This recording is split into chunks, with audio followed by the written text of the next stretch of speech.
kadang tidak mengerti Tuhan. Tapi kami mau berserah untuk tetap yakin di dalam Engkau. Bahwa segala rancangan-Mu adalah rancangan yang terbaik buat setiap kami Tuhan. Terima kasih kalau kami boleh menikmati cinta kasih-Mu Tuhan. Yang menyegarkan hati kami. Yang membuat kami tersenyum Tuhan. Terima kasih buat kebaikan-Mu dalam hidup kami. Yang senantiasa mengiring kami Tuhan. Terima kasih untuk kesetiaan-Mu buat setiap kami Bapa. Terpujilah nama-Mu Tuhan. Haleluya.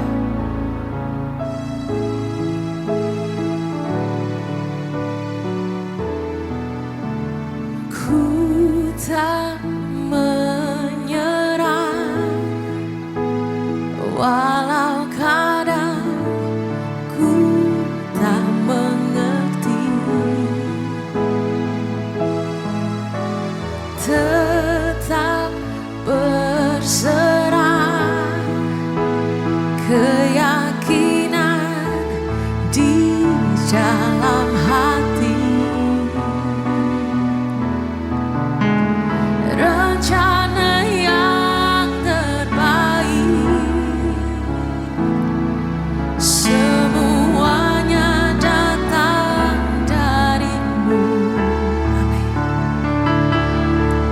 Karena tangan-Mu memurnikanku, ku tetapkan hatiku untuk percaya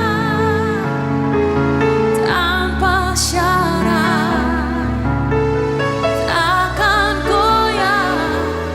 Ku nyatakan imanku untuk setia,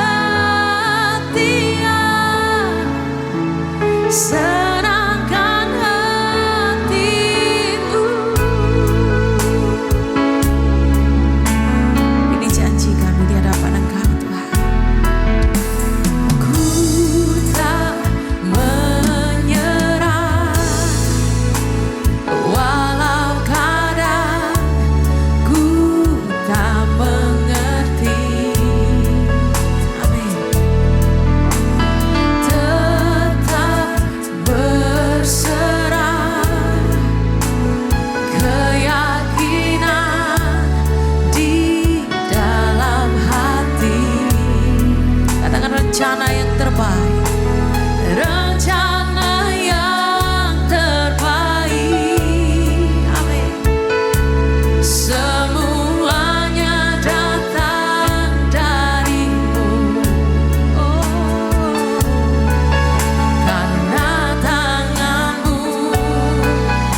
kami mengucap syukur Tuhan untuk kesempatan pada hari ini kami berkumpul semua di dalam ibadah Ladies Devotion. Sebentar kami akan mendengar berkat firman Tuhan. Kami siap untuk menyambut firman itu di dalam nama Tuhan Yesus Kristus. Haleluya. Amin. Shalom ladies. Apa kabar semua? Pasti sehat semua ya, semua baik. Karena ada Tuhan ya yang ada di dalam hidup kita, menyertai kita, membantu kita, paling tidak memberikan kita kesehatan, kekuatan, dan menghilangkan semua rasa takut atau rasa khawatir sehingga kita berani untuk melangkah ke depan yang saya percaya memang sebetulnya sesuai dengan apa yang dikatakan Alkitab, ini adalah masa-masa yang sukar. Baik ladies, hari ini saya akan sharing dengan sebuah judul bijak atau bodoh. Artinya juga begini bahwa hari ini juga firman yang akan ladies dengar ini juga akan membantu para ladies untuk sebetulnya menentukan posisi para ibu-ibu juga saat ini, apakah ibu ada di posisi yang bijak ataukah ada di posisi yang bodoh. Nah, mengapa bijak dan bodoh ini perlu kita bahas? Karena firman Tuhan jelas berkata bahwa ini sesuatu yang serius. Karena kita akan lihat di dalam Amsal 14 ayat yang pertama, perempuan yang bijak mendirikan rumahnya, tetapi yang bodoh meruntuhkannya dengan tangannya sendiri. Artinya begini, bahwa di dalam sebuah rumah tangga keluarga yang baik ya, itu bisa dipastikan bahwa di belakangnya ada seorang perempuan yang bijak. Karena perempuan itu membantu untuk mendirikan rumahnya menjadi bagus. Nah, tetapi juga harus dipahami juga, ada juga keluarga yang tidak bagus. Keluarga yang berantakan atau mungkin juga parah sampai bercerai dan semuanya, itu juga tidak bisa kita buru-buru menyalahkan orang luar juga. Karena di sini firman Tuhan berbicara, tetapi yang bodoh meruntuhkannya dengan tangannya sendiri. Berarti banyak keluarga Kristen juga yang hancur bukan karena pengaruh dari luar, dari orang ketiga, tetapi jangan-jangan itu karena dari istrinya sendiri, yang karena tidak bijak tetapi bodoh.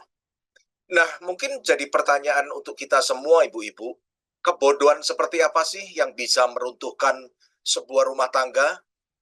Hari ini saya mau share minimal ada 3 kebodohan yang harus kita cermati, yang ini kalau kita tidak cermati, ini berbahaya, bisa meruntuhkan rumah tangga kita, keluarga kita. Kebodohan itu yaitu yang pertama adalah malas.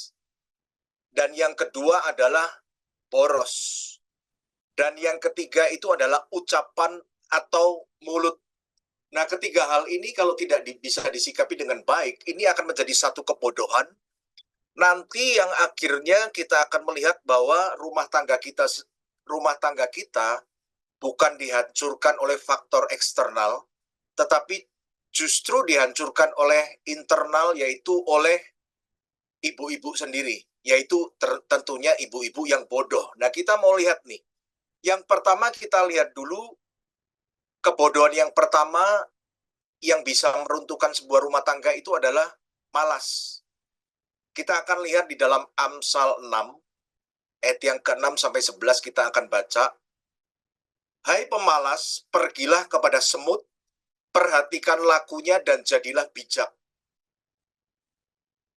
Berarti orang malas itu bodoh. Kita disuruh kepada semut, karena semut itu rajin, berarti rajin itu bijak. Biarpun tidak ada pemimpinnya, pengaturnya atau penguasanya, ia menyediakan roti pada musim panas dan mengumpulkan makanan pada waktu panen. Hai pemalas, berapa lama lagi engkau berbaring? Bilakah engkau akan bangun dari tidurmu? Selanjutnya, tidur sebentar lagi, mengantuk sebentar lagi, melipat tangan sebentar lagi untuk tinggal berbaring, maka datanglah kemiskinan dan kepadamu seperti seorang penyerbu dan kekurangan seperti orang yang bersenjata. Saya juga nggak ngerti kenapa Tuhan itu mengajak kita yang manusia yang punya akal budi untuk belajar kepada binatang yang cenderung kecil, tidak punya tenaga, dan mungkin juga tidak punya pikiran, yaitu semut, untuk kita menjadi bijak? Saya juga agak ngerti. Apakah karena kita manusia memang terlalu bodoh untuk itu, sehingga kita harus belajar kepada binatang? Saya juga tidak mengerti. Tetapi satu hal yang saya lihat, ladies, bahwa semut ini ada sesuatu hal yang perlu untuk kita pelajari, yaitu kita akan lihat pada ayat yang ke-8. Kita akan mundur lihat pada ayat yang ke-8. Ia menyediakan roti pada musim panas dan mengumpulkan makanan pada waktu panen. Artinya begini, artinya semut ini dengan kerajinannya, sebetulnya ini berbicara orang yang rajin itu orang yang memikirkan masa depan. Sedangkan orang bodoh, orang pemalas, itu tidak memikirkan masa depannya. Kita lihat bagaimana semut itu, dia mengumpulkan roti pada musim panas, pada waktu panen, untuk nanti persediaan makanan pada waktu nanti, musim dingin. Itu berarti berbicara ke depan, saudara. Nah, berarti orang yang malas, itu adalah orang yang bodoh, yang tidak memikirkan masa depan keluarganya. Bahwa ia tidak sadar bahwa kemalasannya itu nanti akan berakibat fatal untuk masa depan keluarga atau rumah tangganya. Di sebuah kota tinggal sepasang suami istri, Lela dan Arman. Mereka baru menikah, saudara, Lela dan Arman ini. Dan Arman ini adalah seorang pekerja keras, dia orang yang rajin, sedangkan Lela juga seorang istri yang baik. Pada waktu mereka melewati tahun pertama pernikahan mereka, rumah tangga mereka baik-baik saja. Nah, masalahnya muncul pada mulai pertengahan tahun kedua, di mana Lela itu sudah tidak seperti dulu lagi. Kalau dulu dia rajin mengurus rumah, dia rajin mengurus anak, tetapi belakangan ini mungkin karena dia punya teman-teman yang baru, yang meninggalkan pengaruh yang tidak baik untuk Lela, akhirnya Lela ini jadi bermalas-malasan, suka menunda-nunda pekerjaan. Jadi misalnya ada cucian piring begitu ya, di dapur begitu, dia selalu berpikir, nanti kan bisa dikerjakan. Dia lebih memilih untuk tidur berbaring sambil main HP. Sambil dia lihat TikTok, YouTube, dan lain-lain. Pagi bangun tidur, dia siapin makanan memang untuk anak-anaknya berangkat ke sekolah. Tapi kemudian setelah anaknya berangkat ke sekolah, dia menghabiskan waktunya dengan berbaring-baring dan kemudian pegang HP dan mulai media sosial seperti itu. Nah, hal ini menyebabkan banyak pekerjaan-pekerjaan rumah itu tertunda. Dan yang terjadi adalah ketika suaminya pulang dari kantor dalam keadaan capek, ketika dia sampai rumah, kadang makanan belum ada, atau juga makanan belum ada ditambah juga dengan keadaan rumah yang begitu berantakan, ibu-ibu. Nah, hal ini tentunya menjadi sesuatu yang tidak nyaman untuk Arman. Berulang kali dia menegur Lela, selalu Lela juga punya dalih sendiri. Kamu ini cerewet aja, masa hal-hal sepele itu jadiin masalah sih, kamu kan juga bisa bantu. Nah, hal seperti ini bukan terjadi sekali dua kali, ibu-ibu. Hal ini terus sampai suatu saat itu puncaknya adalah ketika suatu hari Arman itu pulang dari kantor, dia melihat anak-anaknya bermain sendiri, dia melihat istrinya sambil pegang HP, TV, sambil lihat TV-nya, jadi TV-nya yang menonton Lela, karena Lelanya sudah tertidur, dan kemudian begitu banyak barang berantakan, cucian piring belum dicuci. Nah, Arman yang sudah capek pulang dari kantor, saat itu dia sudah nggak bisa menahan lagi emosinya, dan itu menjadi satu masalah bagi keluarga mereka, di mana akhirnya Arman mulai tidak tahan lagi dan dia membangunkan Lela, dan mereka malam hari itu bertengkar dengan hebat, tapi lagi-lagi Lela selalu punya alasan untuk menutupi kesalahannya. Entah dia dengan ngomong, papi ini masa nggak bisa lihat mami seneng sedikit aja, kadang ngomong seperti itu. Papi ini suka membesar-besarkan masalah kecil jadi besar, memang papi juga nggak bisa bantu, selalu itu. Dan akhirnya itu menjadi puncak di mana akhirnya keluarga itu tidak menjadi sama seperti sebelumnya, Dan setelah itu Arman menjadi seorang suami yang memang jarang pulang ke rumah. Akhirnya dia habis pulang dari kantor, dia mulai main ke tempat teman-temannya, kemudian main ke pub, ke kafe, pulang dini hari. Dan sejak mulai dari situ keluarga mereka sudah mulai jadi terpecah, mulai tidak harmonis lagi, mulai banyak ribut, anaknya menderita, dan akhirnya juga Lela dan Arman akhirnya bercerai. Nah ini yang saya ngomong ibu-ibu, dari hal sepele aja malas itu adalah orang bodoh yang dia tidak berpikir bahwa kemalasannya itu nanti akan mengakibatkan ke depan ya, itu rumah tangganya akan banyak masalah. Artinya wanita yang malas adalah wanita bodoh yang tidak memikirkan masa depan keluarganya. Dia berpikir itu hal seperti itu adalah biasa. Sebetulnya awalnya seperti biasa, tapi itu adalah menurut saya zaman sekarang itu lebih hebat dari narkoba, lebih hebat dari wanita will, lebih hebat dari wanita idaman lain, lebih jahat lagi dari perjudian. Ini bisa menghancurkan keluarga dengan sangat cepat, yaitu apa? Kemalasan. Dan kalau ibu-ibu lihat, kalau kita lihat di Amsal 6 ayat yang ke-6 sampai ke-11 ini, rupanya dari zaman dulu juga sudah ada nih yang namanya kaum rebahan, orang-orang yang suka mager, itu juga rupanya sudah ada. Makanya kitab Amsal menuliskannya seperti itu.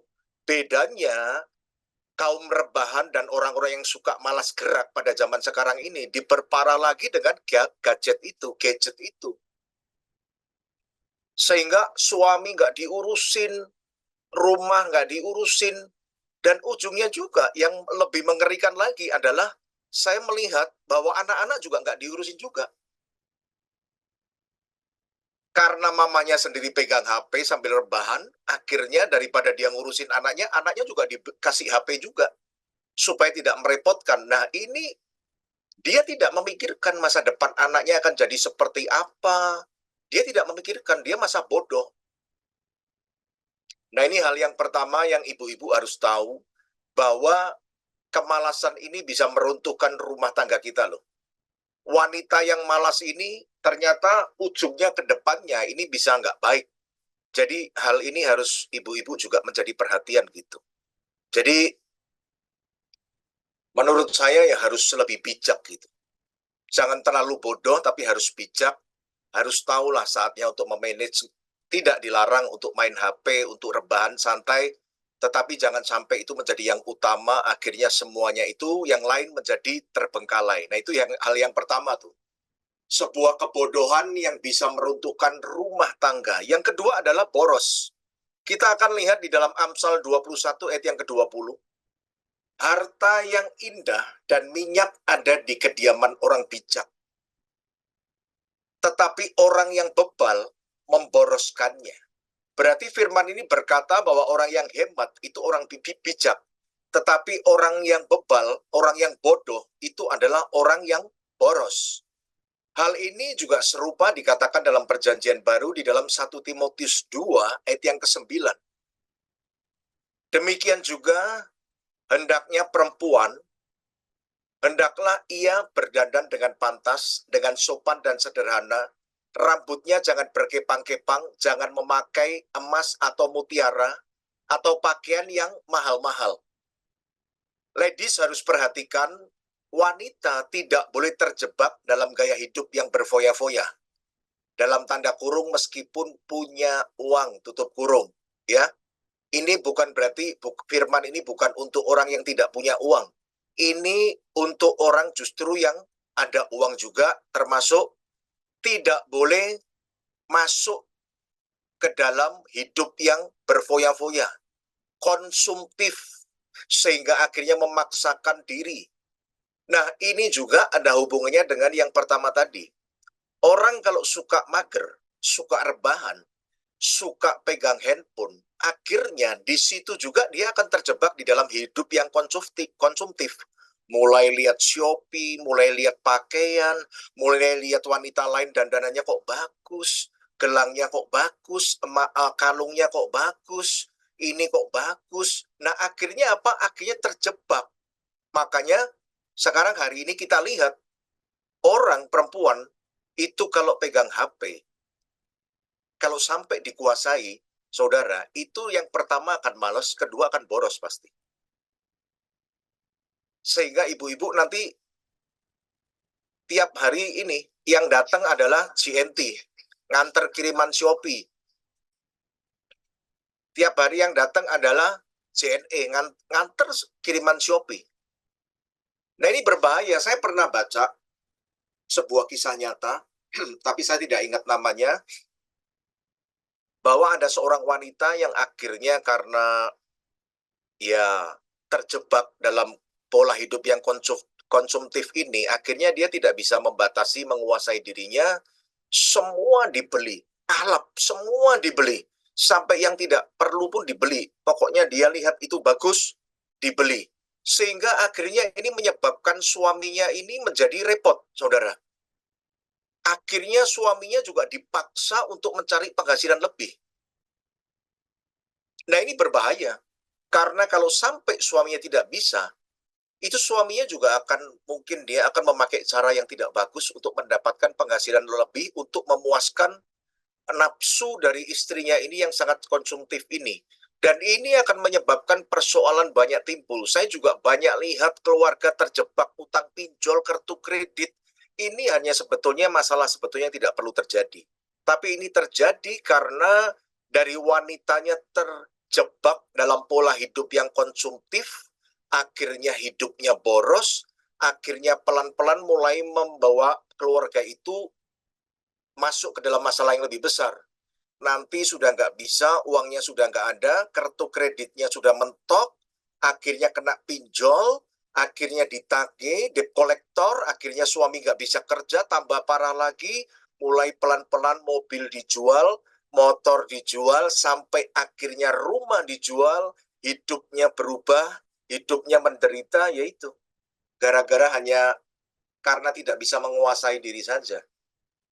Karena terjebak di dalam pola hidup yang boros, berfoya-foya dan konsumtif. Karena ini ibu-ibu ini harus menjadi satu perenungan untuk kita semua, karena ini dapat meruntuhkan rumah tangga kita. Sikap yang bodoh ini, sikap yang boros ini, nanti ujungnya ini adalah sesuatu yang tidak bagus. Suami bisa kehilangan pekerjaan, nama suami jelek, rumah bisa dijual, mobil dijual, kehidupan sudah bisa berubah semua. Nah, biasanya baru kemudian penyesalan datang terlambat. Ini yang kedua, kebodohan yang kedua, boros. Nah, kita akan lihat kebodohan yang ketiga, kita akan lihat di dalam Amsal 12 ayat yang ke-18. Ada orang yang lancang mulutnya seperti tikaman pedang, tetapi lidah orang bijak mendatangkan kesembuhan. Kemudian kita akan lihat juga di dalam 1 Petrus 3 ayat yang pertama. Demikian juga kamu, hai istri-istri, ibu-ibu perhatikan, ini bagus sekali firman ini. Tunduklah kepada suamimu, supaya jika ada di antara mereka yang tidak taat kepada firman, mereka juga tanpa perkataan dimenangkan oleh kelakuan istrinya. Maksudnya begini, biarpun suami kita suatu saat itu nakal, mereka tidak taat kepada firman, kita tetap tunduk kepada suami kita. Karena dengan sikap tunduk itu, nanti kita akan memenangkan suami kita. Kita tetap tunduk, melayani dengan baik, mengasihi. Itu nanti suatu hari kita akan memenangkan kembali suami kita ini. Makanya di firman ini dikatakan, mereka juga tanpa perkataan istri dimenangkan oleh kelakuan istrinya. Coba ladies pikir, bukankah seringkali yang terjadi adalah saat suami kita nakal atau lagi hidup dalam dosa, atau mungkin lagi mengalami masalah, apa yang kita lakukan? Kita mulai tidak tunduk kepada suami kita. Kita mulai pakai perkataan. Papa ini apa? Misalnya nih ya, papa ini apa sih, orang laki dari dulu kerja gagal terus. Atau kita mungkin ngomong begini, kamu ini laki-laki, kenapa kamu judi? Laki-laki nggak ada gunanya, atau seperti itu. Atau mungkin mirip-mirip seperti itu. Saudara lihat, firman Tuhan ngomong bahwa suami kita, kalau dia lagi tidak tunduk tidak taat pada firman, mereka tidak akan bisa dimenangkan dari perkataan istrinya. Yang terjadi justru semakin akan ribut. Penjelasannya begini, lah kan suaminya lagi nakal, tidak taat sama firman. Berarti itu orang sakit kan? Kenapa kita justru maki-maki suami kita? Kenapa kita justru pakai keluar kata-kata yang kasar? Seperti tikaman pedang tadi. Ada orang yang lancang mulutnya seperti tikaman pedang. Ya mana mungkin suami kita bertobat. Sudah hidup dalam dosa, mungkin pulang dugem lagi mabuk, ibu-ibu di depan rumah sambil maki-maki, sambil suaminya nggak boleh masuk dalam rumah, ya sampai kapanpun dia akan begitu, tidak akan pernah bisa sadar. Tetapi kalau kita punya karakter yang bagus, kita punya kelakuan yang bagus, seperti dikatakan, dimenangkan oleh kelakuan istrinya, yaitu istrinya tetap tunduk, punya karakter yang bagus, mengampuni, mengasihi, menasehati dengan baik, dari mulutnya itu keluar kata-kata yang mendatangkan kesembuhan. Saya percaya, suami senakal apapun juga pasti suatu hari dia akan dimenangkan oleh kelakuan istrinya, bukan oleh perkataan istrinya. Nah, di sini kita juga bisa belajar bahwa perkataan itu bisa memperparah keadaan. Suami sudah nggak bagus, rumah tangga nggak bagus, ditambahin lagi dengan perkataan yang bagus, ya hancur rumah tangganya. Makanya ibu-ibu, di dalam Yakobus 3, nanti ibu-ibu bisa baca, itu dikatakan betapa berbahayanya lidah itu. Bisa diibaratkan api kecil bisa membakar sebuah hutan, sama. Lidah itu, lewat lidah itu akan keluar ucapan-ucapan yang bodoh, yang bisa menghancurkan dan menghanguskan keluarga kita. Makanya kalau perkataan istri itu tidak lembut, tidak bijak, tidak ramah, itu kadang ya, suami sudah pulang kerja capek, dia mau enak dia ngobrol dengan istrinya sudah nggak bisa. Jadi akhirnya ya, saya bukan membela, tetapi salah juga sih. Tetapi kalau dia nggak dapat teman ngobrol yang baik di rumah, suaminya istrinya cuma tukang ngomel, tukang cerewet, ya dia akan mungkin curhat dengan cari wanita yang bisa mendengarkan dia, begitu loh. Makanya tadi di awal saya ngomong, kalau ada rumah tangga yang hancur, jangan buru-buru salahkan pihak ketiga, lihat dulu ke dalam. Jangan-jangan itu yang menghancurkan adalah istrinya sendiri. Karena dia bodoh, tidak bijak gitu dalam soal ucapan. Saudara, sebagai kisah yang terakhir, saudara pasti tahu Abigail. Kita akan buka di dalam 1 Samuel 25 ayat yang ketiga. Nama orang itu Nabal dan nama istrinya Abigail. Perempuan itu bijak dan cantik. Perhatikan garis bawahi, jangan kata cantiknya ibu-ibu, kata bijaknya itu. Tetapi laki-laki itu kasar dan jahat kelakuannya, ia seorang keturunan Kaleb. Suatu hari Daud mengirim utusannya ya kepada Nabal, suami dari Abigail. Maksudnya Daud itu hanya menyampaikan salam dan menyatakan bagaimana keadaan Nabal dan ternak-ternaknya. Dan kemudian utusan Daud itu dia berangkat, saudara, dia berangkat menyampaikan salamnya Daud kepada Nabal. Apa yang terjadi? Nabal malah memberikan respon yang tidak baik, dan hal itu disampaikan kepada Daud. Malah memaki-maki begitu. Wah, mendengar hal ini, ibu-ibu, Daud itu marah sekali, dan dia menyiapkan pasukan untuk menghancurkan Nabal. Nah, ketika hal ini belum terjadi, sudah sampai terdengar oleh Abigail. Dan akhirnya buru-buru Abigail itu, dia mempersiapkan beberapa upeti, dia menemui Daud, dan dengan segala kerendahan hatinya di hadapan Daud, dia itu mengucapkan, berbicara dengan kata-kata yang penuh hormat dan bijaksana, membujuk Daud untuk tidak membalas dendam kepada suaminya. Dan akhirnya di akhir kisah ini, nanti saya akan bacakan ayatnya, kita akan lihat bahwa ternyata hanya karena ucapan yang keluar dari seorang perempuan yang bijak, itu bisa meredakan amarah Daud. Sehingga Daud tidak berbuat lebih jauh dengan menghancurkan dan membunuh Nabal. Juga berarti Daud itu menyelamatkan dirinya sendiri untuk tidak berbuat dosa. Bayangkan ibu-ibu, hanya sebuah ucapan yang bijaksana itu dapat meredakan kemarahan orang. Makanya kita akan lihat di dalam 1 Samuel 25 ayat 32 ayat 33, ini yang dikatakan Daud ketika amarahnya sudah mereda. Lalu berkatalah Daud kepada Abigail, "Terpujilah Tuhan Allah Israel yang mengutus engkau menemui aku pada hari ini. Terpujilah kebijakanmu, dan terpujilah engkau sendiri bahwa engkau pada hari ini menahan aku daripada melakukan hutang darah dan daripada bertindak sendiri dalam mencari keadilan." Saudara lihat, sebuah ucapan dari orang yang bijak itu akan keluar kata-kata yang meredakan orang yang marah, memperbaiki situasi yang tidak baik. Mungkin masalahnya sudah panas, sudah apa, tapi hanya gara-gara ucapan yang bijak yang keluar dari mulut seorang wanita. Itu semua mungkin kemarahan Daud itu menjadi sirna semua. Jadi Abigail ini menyelamatkan suaminya tidak dibunuh Daud, dia juga menyelamatkan Daud. Untuk Daud akhirnya tidak berbuat dosa dengan membunuh suaminya. Nah, dari hal ini kita belajar bahwa ternyata ucapan itu berbahaya. Kalau itu keluar dari seorang wanita yang bodoh, ucapan itu bisa meruntuhkan rumah tangganya sendiri. Bisa menghancurkan bagaimana dia berkata kasar kepada suaminya, kepada anak-anaknya, itu bisa menjadi luka. Dan kadang kita lihat, saudara, sebuah perceraian itu sebetulnya tidak timbul tiba-tiba. Itu dimulai dari sebuah pertengkaran yang cukup besar, dan sebuah pertengkaran cukup besar itu juga tidak tiba-tiba. Itu kalau saudara urutin, itu pasti timbul dari sebuah konflik kecil. Kenapa kok bisa jadi besar? Kok bisa bercerai? Ya itu, karena sebuah konflik itu tidak terselesaikan dengan bagus karena wanitanya itu tidak bijaksana.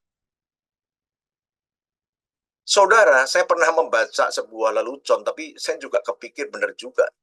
Jadi, ladies ini, wanita ini, kalau sudah bertengkar dengan suami, itu biasanya dia jadi ahli sejarah. Jadi yang dulu, yang 5 tahun, 10 tahun, 20 tahun yang lalu itu keluar semua, saudara. Nah, ini nggak bijak hal-hal seperti ini. Mengungkit kesalahan-kesalahan. Jadi akhirnya misalnya persoalannya kecil, jadi akhirnya tambah runyam lagi, tambah gede lagi, saudara. Bukannya mengampuni, mengeluarkan kata-kata yang bijak, tapi mencari kesalahan terus dari orang lain, suaminya, anak-anaknya. Sehingga ya itu tidak termanage dengan baik. Sebuah pertikaian itu akhirnya berkembang jadi sebuah pertengkaran besar dan akhirnya ya umumnya kadang berakhir dengan sebuah perceraian.